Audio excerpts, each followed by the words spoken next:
So hello boys and girls, welcome back to my channel that is One Mentor.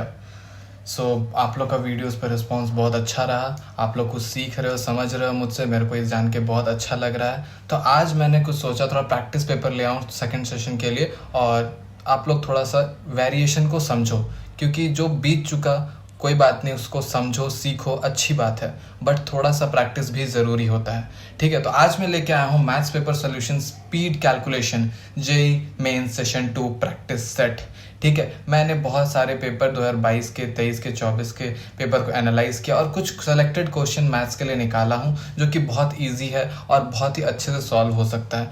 तो उस सब को थोड़ा सा प्रैक्टिस कर लेते हैं, फिर आगे बढ़ेंगे हम लोग। अभी कुछ दिन पहले ही प्रीवियस वीडियो पे मेरे कमेंट आया था कि आई थिंक इसका कमेंट था, एक मिनट मुझे देखने दो। ये कमेंट ये था कि भैया 29th का सेशन का आप थोड़ा सा जेई मेंस का डाल दो। ठीक है भाई, डालूंगा, क्यों नहीं डालूंगा, ज़रूर डालूंगा। और ये कमेंट था उदय आदित्य शर्मा का। ठीक है, उसने लिखा भाई 29 सेशन 1 का भी जल्दी से अपलोड कर दो प्लीज़। ठीक है, कर दूंगा, बट मैथ्स का, फिज़िक्स का या फिर केमिस्ट्री का ये उसने मेंशन नहीं किया। खैर मैथ्स का ही होगा मेरे को लगता है जहाँ तक कि। ठीक है, कर दूंगा, मंडे को ये वीडियो अपलोड हो जाएगा, टेंशन ना लो। ठीक है, थोड़ा सा सैटरडे है, चलो थोड़ा सा प्रैक्टिस करते हैं, वीडियो को देखते हैं, क्वेश्चंस किस तरह से आते हैं, वेरिएशंस देखते हैं, वो भी इम्पॉर्टेंट है। ठीक है, तो बिना देर किए चलो हम लोग बढ़ते हैं अपना पहले क्वेश्चंस की ओर, जो कि है आपके स्क्रीन पे।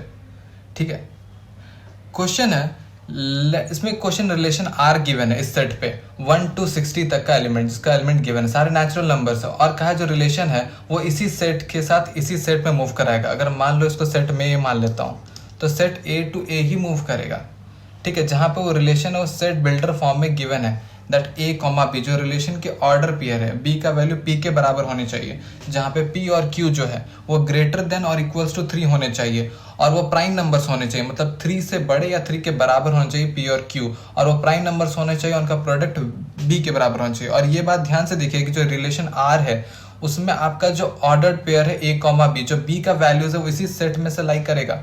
ध्यान से देखिए, जो बी के वैल्यूज होंगे, जो पी इंटू क्यू के वैल्यूज होंगे, आपको इस तरह से अरेंज करना है कि 1 से 60 के बीच में ही लाई करें। तो सबसे पहले बात करते ए का। ए के बारे में कोई कंडीशन गिवन नहीं है, तो मैंने कहा ए का जो चॉइसेस है वो टोटल हो जाएगा 60, क्योंकि मेरे को गिवन नहीं है। तो number of possible value of A is equals to हम 6 ले लेंगे, 60 ले लेंगे। ठीक है, उसके बाद बी के लिए हम लोग क्या गिवन है, पी और क्यू का प्रोडक्ट। पी और क्यू क्या प्राइम नंबर्स हैं। अब क्या करेंगे, केसेस बनाएंगे। अगर हम लोग पी के जगह 3 लेते हैं, अगर हम लोग पी के जगह 3 लेते हैं, तो क्यू के जगह क्या लेंगे, फिर हम लोग क्यू के जगह ऐसे क्या क्या प्राइम वैल्यूज ले सकते हैं जिसके वजह से पी और क्यू का जो प्रोडक्ट है वो आपका लेस देन और इक्वल्स टू 60 हो, हमेशा 60 होना चाहिए। तो मैंने क्या किया, पी क्यू के जगह 3 रख सकता हूँ, 5 रख सकता हूँ, 7 रख सकता हूँ, फिर 13 रख सकता हूँ, फिर 17 रख सकता हूँ, फिर 19 रख सकता हूँ। बस लास्ट मैक्स इतना ही रख सकता हूँ, क्योंकि 3 इंटू 57 हो जाएगा। ठीक है, मैंने क्यू के जगह क्या क्या रखता हूँ, 3, 5, 7, 11, 13 और 19 लास्ट मैक्स, क्योंकि 3 इंटू 19 हो जाए किसके बराबर, 57, और ये हमारा लेस देन 60 हो जाएगा। जैसे ही इसका वैल्यू रखेंगे 23, तो वो जो आपका पी और क्यू का प्रोडक्ट है वो आपका एक्सीड कर जाएगा 60 को, जो कि बी का वैल्यू को सेटिस्फाई नहीं करेगा। तो इस वाइज से यहाँ से कितने चॉइसेस हो जाएंगे, जब पी के जगह 3 रखेंगे तो उसके पास कितने चॉइसेस हो गए, 1, 2, 3, 4, 5, 6, 7, 7 चॉइसेस हो गए। बात करते हैं यहाँ पर p इज इक्वल्स टू 5 के लिए, हम 5 रखते हैं। जब 5 रखेंगे तो आप बताओ क्यू के जगह आप क्या क्या रख सकते हो, 5, 7 और 11, क्योंकि -7 11 इंटू 5 करेंगे तो 55, और जैसे आप 13 रखेंगे 13 इंटू 5 विल बी 65, जो कि इस वैल्यू को एक्सीड कर जाएगा। तो इस वैल्यू से क्यू के पास केवल 3 चॉइसेस रहेंगे। तो यहाँ से कितने ऑर्डर्स मिलेंगे, 3 मिलेंगे, यहाँ से 7 मिले थे। अब यहाँ के जब हम पी के जगह 7 रखेंगे तो क्यू के जगह हम लोग कितना रख सकते हैं, यानी गेसेस सिर्फ 7 एक ही रख सकते हैं। क्यों, क्योंकि अगर इसको मल्टीप्लाई करके देखो तो कितना होगा, यहाँ का बात करें तो p के जगह 7 रखेंगे तो क्यू के जगह मैक्सिमम हम लोग 7 ही रख सकते हैं, सिर्फ और 7, एक लौता वैल्यू 7 हो जाएगा। ठीक है, तो P का वैल्यू 7, Q का वैल्यू 7, तो यहाँ पर सिर्फ और सिर्फ 1 केस मिलेगा। तो टोटल कितने केस हो जाएंगे P और Q के वैल्यूज के, दैट विल बी 11 केसेस। अब आप ये मत सोचिए कि हम लोग P की जगह 7 रख रहे हैं तो Q की जगह हम लोग 3 भी तो रख सकते हैं, तो वो केस हम लोग यहाँ ले चुके हैं, ये वाला। अब P और Q में से कोई भी एक आपका 3 हो सकता है, या हो सकता है दोनों 3 हो जाए, तो वो केस आप देखिए 3,3, 3,7 ये आ चुका है। अब Q को आप 7 ले रहे हो तो आप P को 3 लोगे, और अगर आप P को 7 ले रहे हो तो आप Q को 3 ले चुके हो ऑलरेडी, तो P के जगह आप 7 रखोगे तो Q के जगह सिर्फ और सिर्फ 7 ले सकते हो। तो यहाँ पे टोटल कितने केसेस हो जाएंगे, 7 + 3 + 1 11 टोटल 11 केसेस हो गए। तो total cases is equals to 11, क्योंकि हमने इसे ऐड कर दिया। किस किस को ऐड किया, यहाँ देखो 7 + 3 + 1 कितना हुआ, 7 + 3 10, 10 + 1 11, 11 में से अब टोटल केसेस कितने से मेरे को बनाने थे, 60 से, याद करो 60 बोला गया है, ठीक है 60। तो हमको क्या पूछा है यहाँ पर, let R be relation from set 1 to 60। यहाँ 11 आ चुका है मेरा, 11 और ए की कितने चॉइसेस था, 60 चॉइसेस था। तो नंबर ऑफ टोटल पॉसिबल कितने हो जाएंगे, order pair 60 × 11 that will be equal to 660।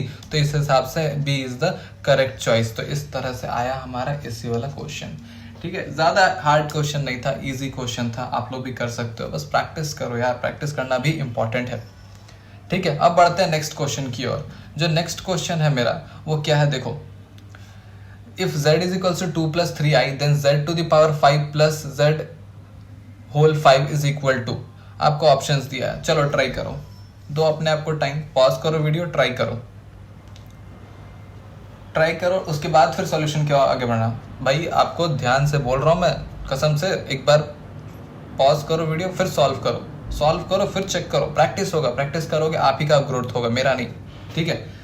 तो मैंने कहा कि एक काम करते हैं, z का वैल्यू इसको सब्सटीट्यूट कर देंगे, तो 2 + 3i का पावर कितना हो जाएगा, एक बार फिर से देखते हैं क्या है क्वेश्चन।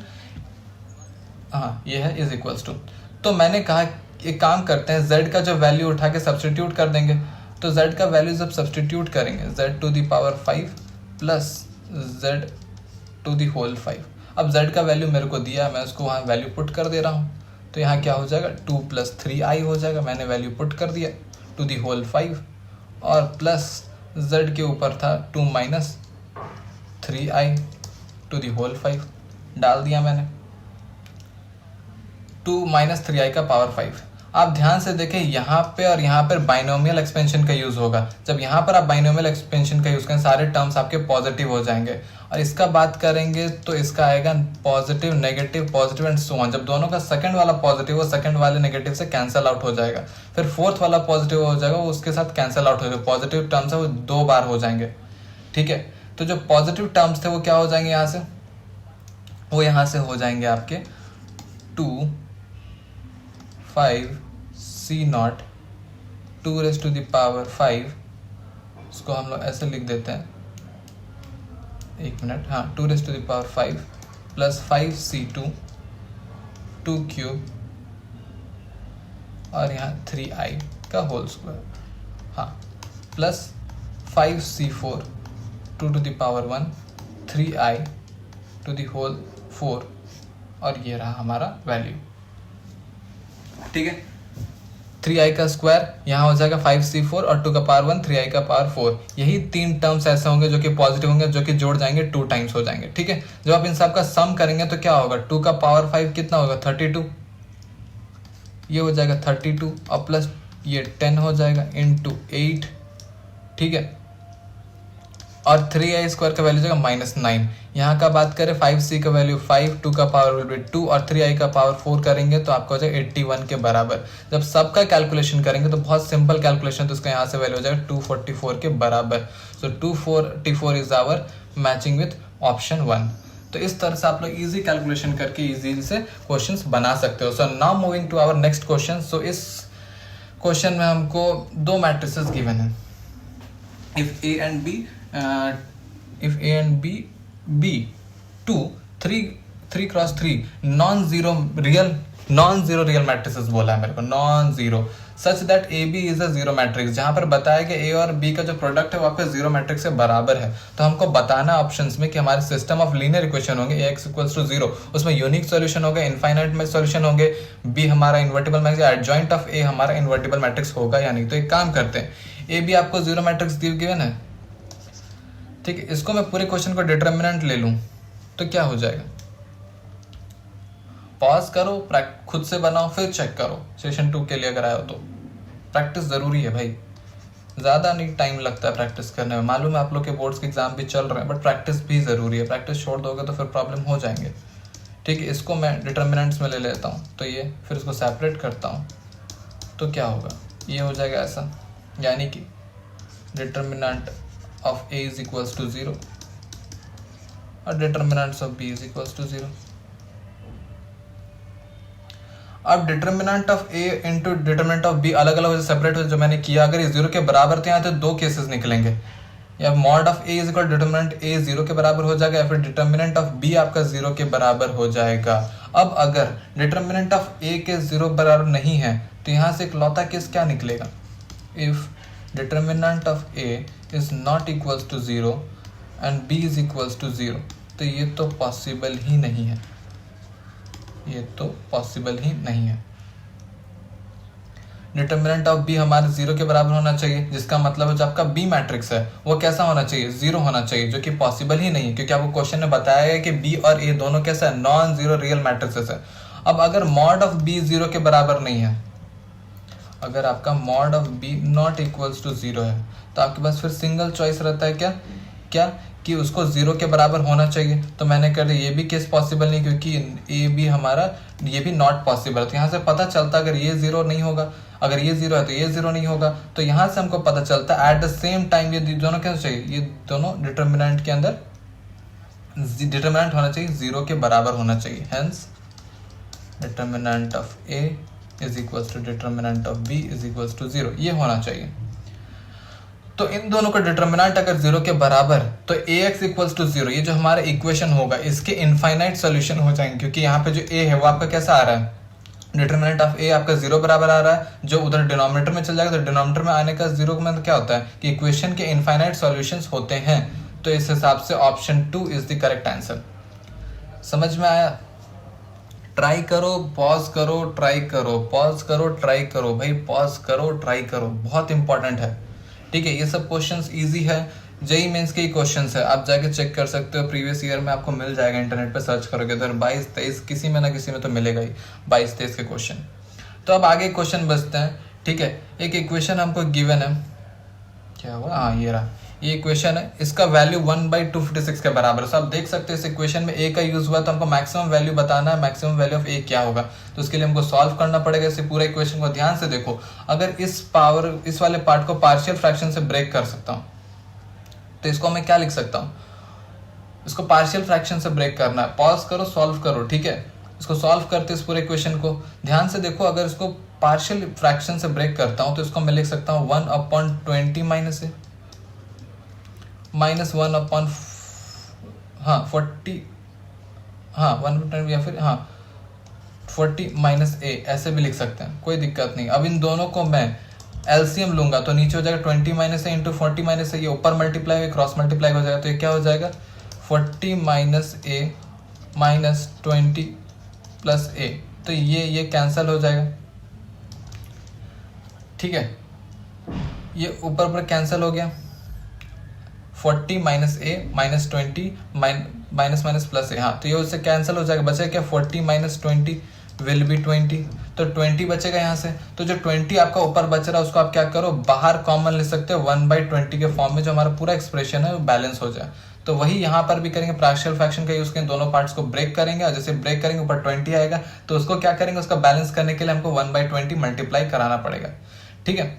तो इसको जब आप ब्रेक करेंगे तो ऊपर आपका जो 20 आएगा, जो 20 आएगा वो आपका नीचे डिनोमिनेटर में करना पड़ेगा मल्टीप्लाई, क्योंकि आपका तभी इक्वेशन बैलेंस होगा। तो इसको आप लिख सकते हैं पहले वाले पार्ट को 1/20 मैं अच्छे से रियल फॉर्म में लिख देता हूँ, 1/20 minus A minus 1/40 minus A plus 1/40 40 minus A minus 1/60 minus A plus so on, और यहाँ पे फिर भी जगह नहीं है, यहाँ लिख देता हूँ 1/80 सॉरी हाँ 180 माइनस ए फिर माइनस 1/200 माइनस ए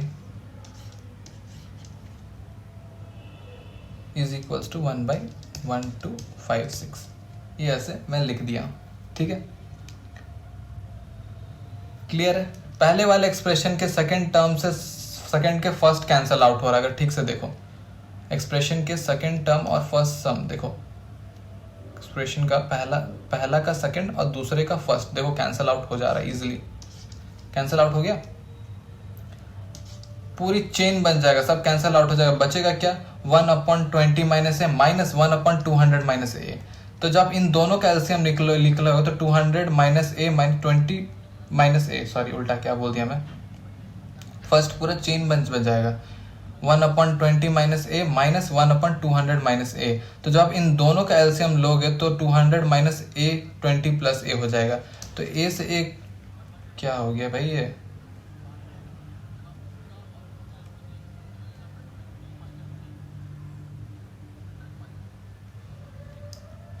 हाँ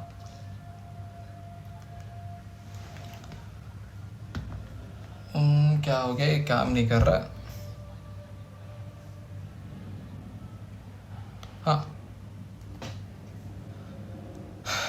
तो देखो यहाँ पे क्या बचेगा, माइनस आपका 1/200 माइनस ए था, जब इन दोनों का एलसीएम लोगे तो ऊपर हो जाएगा 200 माइनस ए माइनस 20 प्लस ए।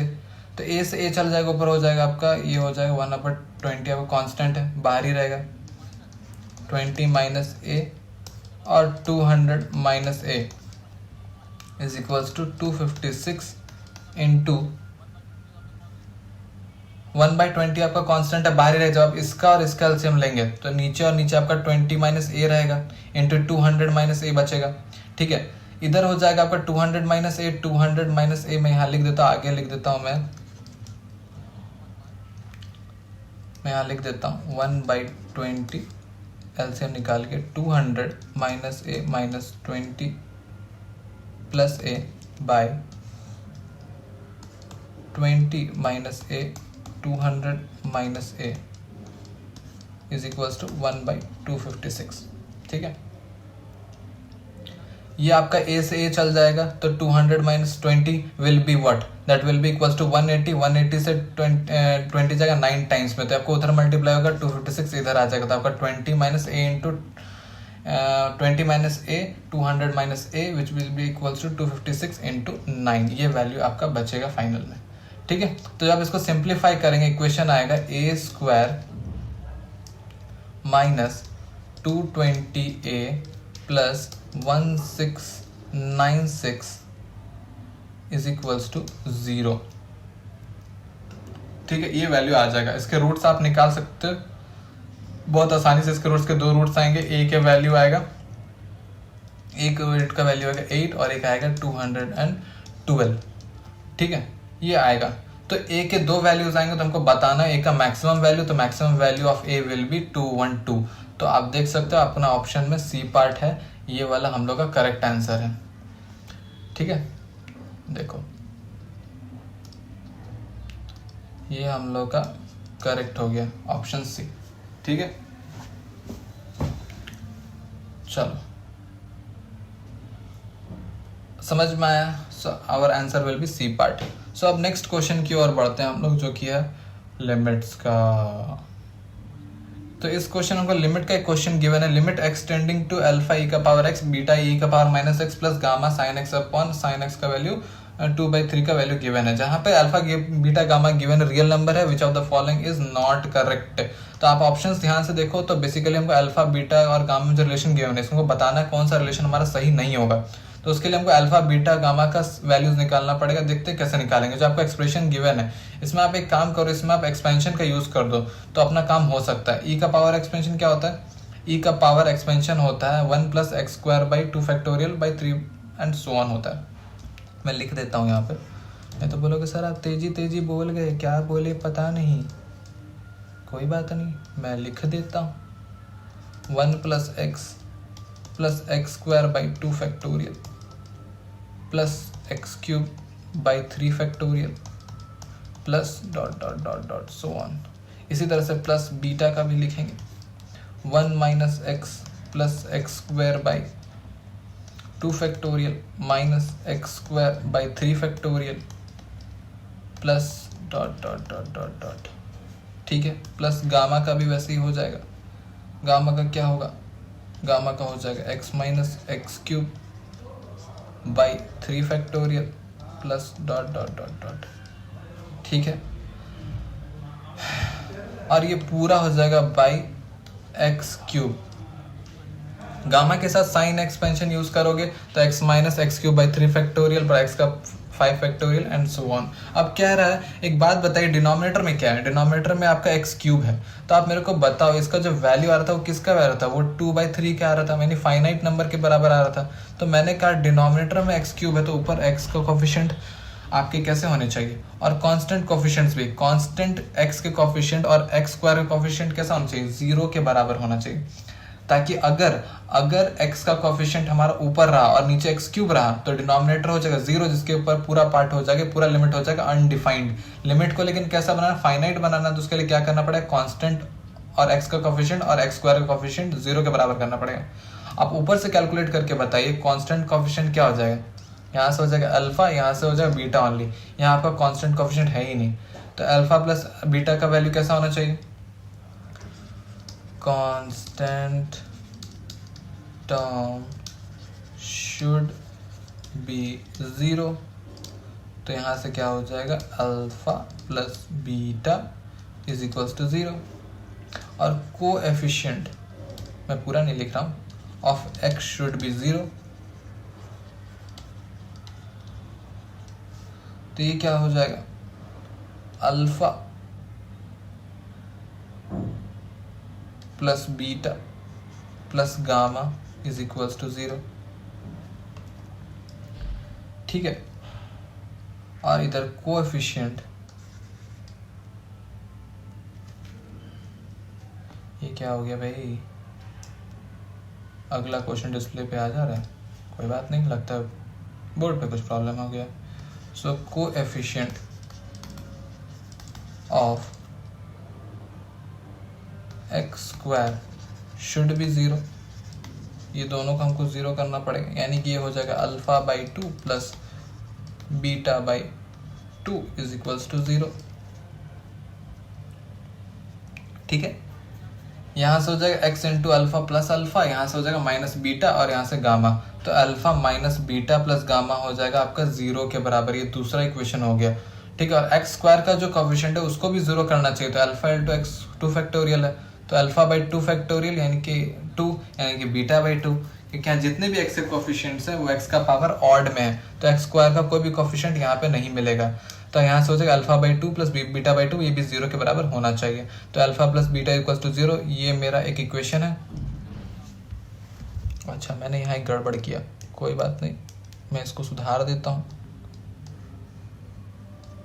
ठीक है, तो देखो ये मेरा पहला इक्वेशन है, ये मेरा दूसरा इक्वेशन है। आगे बढ़ते हैं,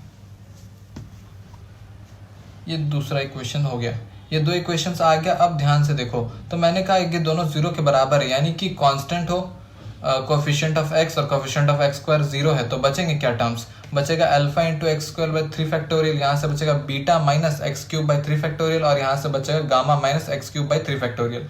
तो ध्यान से देखिए, अगर मैं एक्स क्यूब कॉमन कर लूँ, अगर मैं इस वाले पार्ट से एक्स क्यूब कॉमन कर लूँ, तो अंदर बचेगा अल्फा बाई 3 फैक्टोरियल, यहाँ बचेगा बीटा बाई 3 फैक्टोरियल, और यहाँ बचेगा माइनस गामा बाई 3 फैक्टोरियल, और बाकी जितने भी टर्म्स होंगे उनमें से एटलीस्ट एक्स का पावर 4 तो जरूर होगा। आगे जितना भी एक्सपेंशन होगा उससे मतलब नहीं है, तो मैंने कहा अगर ऊपर एक्स का पावर 4 और आगे फर्दर पावर्स ऑफ एक्स है तो लिमिट सब्सटीट्यूट करने पे बाकी सारे पावर्स हो जाएंगे 0, और ये जो एक्स क्यूब है इसे कैंसिल आउट हो जाएगा, तो आपका आंसर हो जाएगा alpha by 3 factorial minus beta by 3 factorial. मैं बना देता हूँ इसके आगे यहाँ से, ताकि आपको भी इजीली समझ में आए कि मैं बोलना क्या चाहता हूँ। लिमिट, अरे ये तो पेज ही चेंज हो जा रहा है, खैर कोई बात नहीं, लगता है बोर्ड में प्रॉब्लम है। लिमिट x टेंस टू 0, ये हो जाएगा आपका x³ by alpha by 3 factorial minus beta by 3 factorial minus gamma by 3 factorial plus x⁴ alpha by 3 factorial minus beta by 3 factorial minus gamma by 3 factorial is equals to 2/3, और इन सब का by में हो जाएगा x³। ठीक है, ये आपका कैसा होना चाहिए, 2/3 के बराबर होना चाहिए। तो यहाँ से अल्फ़ा बाई 6, 3 फैक्टोरियल का वैल्यू क्या था 6, तो ये अल्फ़ा ये कट गया, यहाँ से आ जाएगा आपका alpha by 6 minus beta by 6 minus gamma by 6 is equals to 2/3। तो यहाँ से क्या कर सकते हैं हम लोग, सेकेंड इक्वेशन का यूज़ करके alpha is equals to 1, beta is equals to 1 -1 हो जाएगा। ठीक है, और गामा इज इक्वल्स टू -2। आपने पहले वाले इक्वेशन को alpha is equals to minus beta, जब alpha is equal to minus beta second वाले इक्वेशन में, सेकंड इस वाले थर्ड वाले लास्ट वाले इक्वेशन में सब्स्टिट्यूट करोगे, that the value of alpha is equals to 1, beta is equal to -1 and gamma is equals to -2। बहुत ही सिंपल कैलकुलेशन से आप निकाल सकते हो, ये काम आपका करने का कैलकुलेशन वाला। ठीक है, नहीं आता है तो आप 1-on-1 आके मेरे से क्वेश्चंस पूछ सकते हो। ठीक है, वहाँ भी मैं सॉल्यूशन देता हूँ। अगर आपको कनेक्ट होना है मेरे से पर्सनली, कुछ डाउट होता है कुछ क्वेश्चंस में, तो आप जाके स्लॉट बुक कर सकते हो ऑनलाइन। मैं आपको सॉल्यूशंस 1-on-1 जिसको जो सॉल्यूशन चाहिए आप आओ, पिंग करो मैं टेलीग्राम पे कि सर मुझे इस क्वेश्चंस में डाउट है, हेल्प कर दो। मैं आपको उस जगह तुरंत 1-on-1 क्वेश्चंस का आंसर्स दूंगा। ठीक है, तो उस हिसाब से इस तरह से क्वेश्चन सॉल्व होंगे। अब आपको क्या करो, अल्फा बीटा और गामा का वैल्यू से अपने रिलेशंस को चेक कर लो। अल्फा का वैल्यू 1 है, बीटा का वैल्यू -1 है और गामा का वैल्यू -2 है। तो यही आया हम लोग का, क्या आया हम लोग का, अल्फा का वैल्यू 1, बीटा का वैल्यू -1 और गामा का वैल्यू कितना आया था हम लोग का, -2 आया था। तो अब आप चेक कर लो ऑप्शन से, +1 + 4 6, पहला वाला सही है, यानी कि हमारा आंसर नहीं हो सकता। अल्फा बीटा यानी कि -1 और बीटा गामा यानी कि +2, तो -1 + 2 विल बी 1 और गामा अल्फा क्या हो जाएगा, -2। तो यहाँ से क्या हो जाएगा, -1 और +2 यानी कि +1 और यहाँ से हो जाएगा -2, तो +1 + 1 2 और 2 - 2 विल बी 0। तो ये भी ऑप्शन हमारा सही है, बट ये हमारा आंसर नहीं हो सकता। इसके बाद करते हैं अल्फा बीटा स्क्वायर, क्या हो जाएगा, अल्फा 1 बीटा स्क्वायर का वैल्यू 1, तो ये हो जाएगा 1।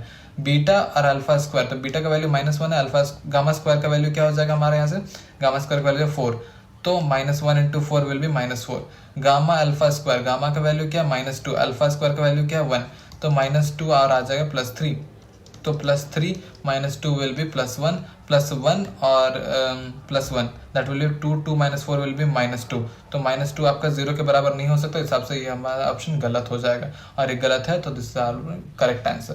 तो इस हिसाब से option 3 is our correct choice. समझ में आ रहा है? ठीक है, चलो आगे बढ़ते हैं। नेक्स्ट क्वेश्चन, द इंटीग्रल 0 से π/2, 0 से π/2। ठीक है, तो ये इंटीग्रल से क्वेश्चन, इसमें डेफिनेट इंटीग्रेशन का एक अच्छा सा क्वेश्चन पूछा गया, बहुत ही ज़्यादा सिंपल है, ये बहुत ही बेसिक कॉन्सेप्ट पे आ पाएगा। इसमें कुछ नहीं करना, आपको इसका वैल्यू बताना होगा। आप अगर ध्यान से देखें तो 2 sin x + cos x, इस टाइप के क्वेश्चन आपको क्या याद करते थे, इसका सब्सटीट्यूशन होता था। यहाँ पे cos x मिसिंग है, यहाँ cos x मिसिंग है। ठीक है, फुल बेसिक कॉन्सेप्ट पे आता है, इसमें कुछ नहीं करना होगा, आपको इसका वैल्यू बताना होगा। आप अगर ध्यान से देखें तो 2 sin x + cos x, इस टाइप के क्वेश्चंस आपको याद है। इसमें क्या करते हैं, इसका सब्सटीट्यूशन होता था कि tan x/2 को t मान लो, tan x/2 को t से सब्सटीट्यूट कर लो। कैसे, तो sin x जो है उसको आप कन्वर्ट कर सकते हो tan x/2 के फॉर्म में। sin x को क्या लिख सकते हैं, 2 tan x/2 अपॉन 1 + tan, हाँ sin x को क्या लिख सकते हैं हम लोग, 2 tan x/2 upon 1 + tan square x/2। ठीक है, इसको क्या लिखेंगे, 1 - tan स्क्वायर 1 + tan स्क्वायर। ठीक है, ये मैंने गलती किया। ठीक है, tan स्क्वायर बाई 2 और 1, हाँ ठीक है। तो अब ध्यान से देखो, इसको आप क्या लिख सकते हैं, 2 tan x upon 1 tan x by square, ठीक है। इसको आप कैसे लिख सकते हो फर्दर, मैं यहाँ लिख के बताता हूँ आपको। इंटीग्रेशन इज इक्वल्स टू 0 से pi by 2 dx by 3 + 2 sin x plus cos x is equals to, इसको फर्दर इंटीग्रेट करोगे तो 0 से पाई बाई 2, ये हो जाएगा आपका sec square x by 2 dx by 2 tan square x by 2 plus 4 tan x by 2 plus 4, ये आएगा आपका फर्दर कैलकुलेशन से, ठीक है। 1 प्लस tan x स्क्वायर, यहाँ हो जाएगा 4 tan x बाई 2 और यहाँ हो जाएगा 1 माइनस tan स्क्वायर। जब सबका सम करोगे तो इसका वैल्यू हो जाएगा 2 tan square x by 2 plus 4x tan by 2। बस सिंपल सा स्टेप है, tan x बाई 2 बाई को t मान लो, जैसे मैंने स्टार्टिंग में आपको बताया, tan x बाई 2 को t मान लो। तो यहाँ से क्या हो जाएगा, sec square x by 2 dx आपका 2 dt के बराबर हो जाएगा।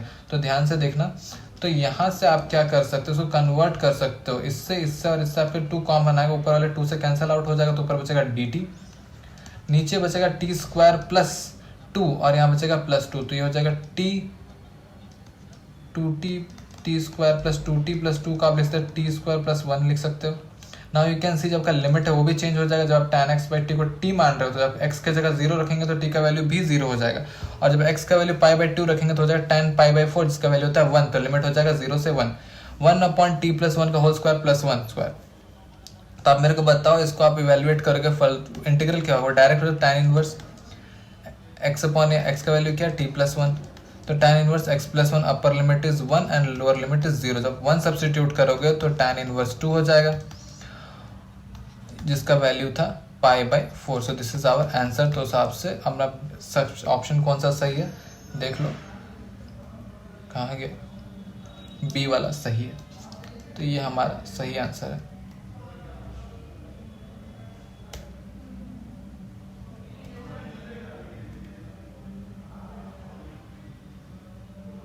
हाँ, ये वाला करेक्ट आंसर है, ये हो गया हमारा आंसर।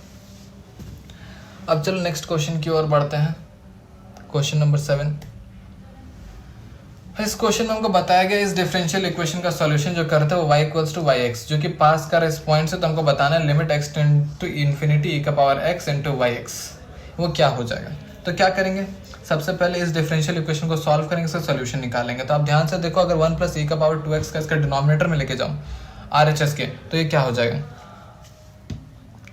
ये हो जाएगा dx sorry dy by d x होगा, हाँ dy by d x is equal plus y, dy by d x plus y is equals to 1 upon 1 plus e का पावर 2x। इंटीग्रेटिंग फैक्टर का बात करेंगे तो ये आपका लीनियर डिफरेंशियल इक्वेशन, उसको सॉल्व करने के लिए क्या करना पड़ेगा, इंटीग्रेटिंग फैक्टर निकालना पड़ेगा। वो क्या हो जाएगा, इंटीग्रेटिंग फैक्टर मैं IF से इसको डिनोट कर रहा हूँ यहाँ पे शॉर्ट में, तो ये हो जाएगा 1 into d x is equal to e to the power x। तो यहाँ पे y का जो फंक्शन है वो मल्टीप्लाई x का वो 1 है, ठीक है। तो अब यहाँ पे इंटीग्रेटिंग फैक्टर क्या हो जाएगा, e का पावर x, तो सॉल्यूशन क्या होता है y into integrating factor is equal to integration of this into integrating factor, यानी e का power x upon 1 plus e to the power 2x। इसको आप t मान लेंगे तो e का पावर dx क्या हो जाएगा dt, तो ऊपर हो जाएगा आपका dt और नीचे हो जाएगा आपका 1 plus T square. 1 plus T square क्या हो जाएगा, tan इनवर्स t के बराबर, और t का वैल्यू क्या था, e का पावर x के बराबर, तो अल्टीमेटली क्या हो जाएगा tan इनवर्स e का power x plus c, tan inverse e का पावर x प्लस c, ठीक है। अब आपका पास कर रहा था, अब आपका जो कर्व जो था वो क्वेश्चन में लिखा है पास कर रहा है कहाँ से, 0 से और पाई बाई 2 से, ठीक है। तो उससे हम लोग को c का वैल्यू पता चल जाएगा, जब x के जगह पे 0 रखेंगे तो x हो जाएगा tan इनवर्स 1, और y के जगह रखेंगे आप अपना पाई बाई 2, तो e का पावर 0 विल बी 1 और यहाँ से बचेगा पाई बाई 2, तो pi by 2 as tan inverse 1 pi by 4, ये पाई बाई 4 जब उधर जाएगा तो यहाँ c का वैल्यू हो जाएगा पाई बाई 4 के बराबर। तो यहाँ पे कांस्टेंट का वैल्यू आ गया। तो यहाँ से y इंटू ई का पावर x का वैल्यू क्या हो जाए, that will be tan inverse e का power x plus pi by 4। c का वैल्यू क्या आएगा, पाई बाई 4 आ चुका है। आपको बताना limit x tending to infinity कितना हो जाएगा, e का पावर x और y, यानी कि y(x) फंक्शन जब लिमिट इन्फिनिटी पे टेंड कर रहा है तब कितना होगा, y into e to the power x। तो y इंटू ई का पावर x का वैल्यू क्या है, tan इनवर्स ई का पावर x प्लस c। तो बस लिख दो limit x tends to infinity tan inverse e to the power x plus pi by 4 is equals to 3 pi by 4। इसको फर्दर इवेल्युएट करोगे तो आपको आंसर मिल जाएगा। तो आप देख सकते हो c का वैल्यू पाई बाई 4, तो limit x tending to infinity tan inverse e का power x plus pi by 4। जब आप limit x tending to infinity substitute करो तो ये इनफाइनाइट हो जाएगा पार्ट, और tan इनवर्स इनफाइनाइट का वैल्यू होता है पाई बाई 2 के बराबर। तो pi by 2 plus pi by 4 equals to 3 pi by 4। तो दिस इज आवर आंसर। तो option B is the correct answer. इन लोगों ने y लिख दिया जबकि 4 होगा।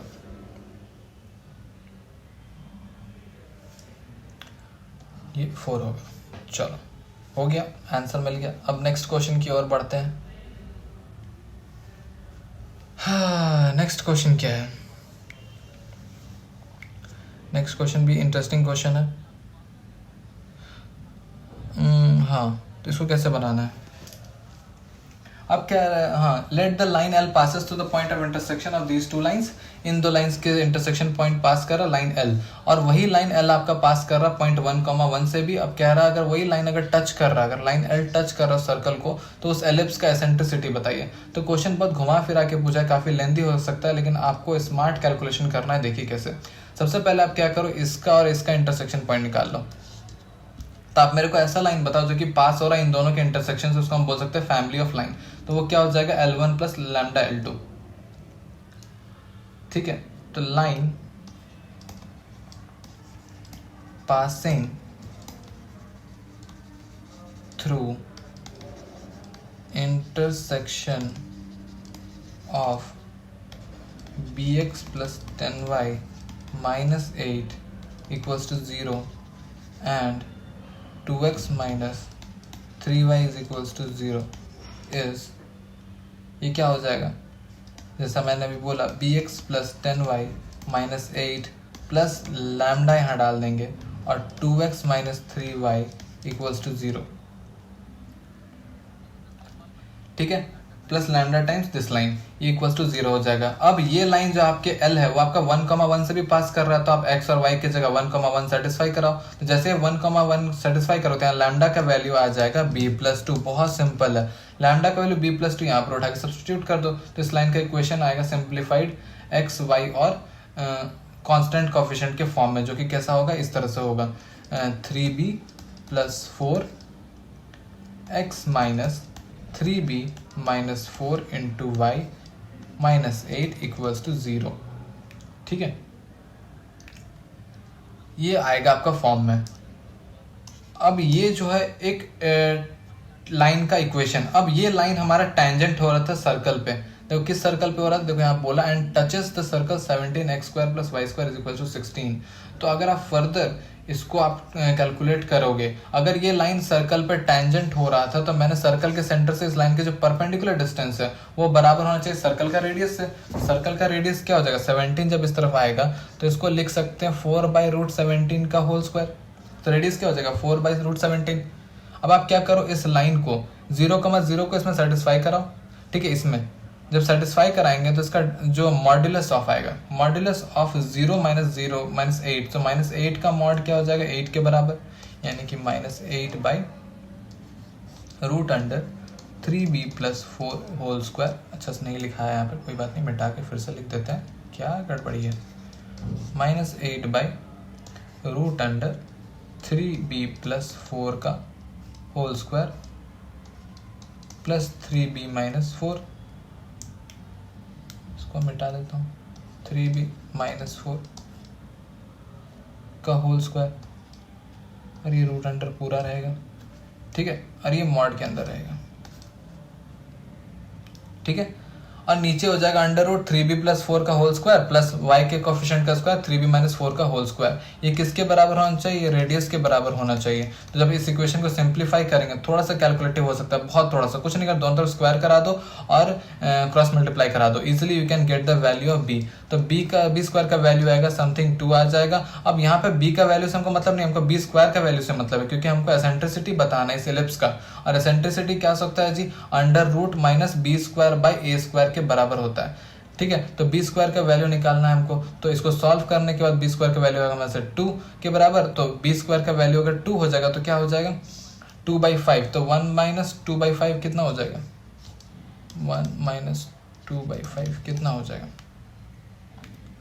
ठीक है, तो under root 3/5 will be the eccentricity of this ellipse. तो अंडर रूट 3/5 हमारा आंसर होगा, जो कि ऑप्शन नंबर बी को सेटिस्फाई कर रहा है, जो कि करेक्ट आंसर है। ये वाला करेक्ट आंसर है। ठीक है, समझ में आ गया बात?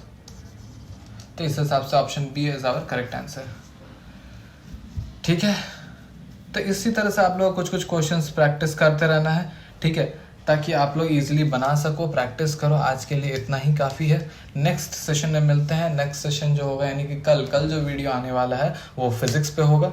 ठीक है, और फिजिक्स का 29th 28th या 27 वो आप लोग कमेंट करके बताओ। अगर यहाँ तक पहुँचे हो तो, नहीं पहुँचे हो तो कोई बात नहीं, फिर भी अगर यहाँ तक पहुँच गए हो तो कमेंट करके बताओ कि सर 29th का चाहिए, 30th का सेशन का चाहिए, फिजिक्स का किस सेशन का चाहिए, वो बता दो, मैं डाल दूंगा उसका वीडियो। और मंडे को फॉर श्योर मैंने बोला है, प्रॉमिस किया स्टार्टिंग ऑफ द वीडियो ही कि वीडियो डालूंगा, तो श्योर डालूंगा ही वीडियो 29 सेशन 1 मैथ्स का। ठीक है, ऑल द बेस्ट, प्रैक्टिस करते रहिए इसी तरह से और आगे बनाते रहिए। ठीक है, चलिए, सब्सक्राइब टू 1 मिनट।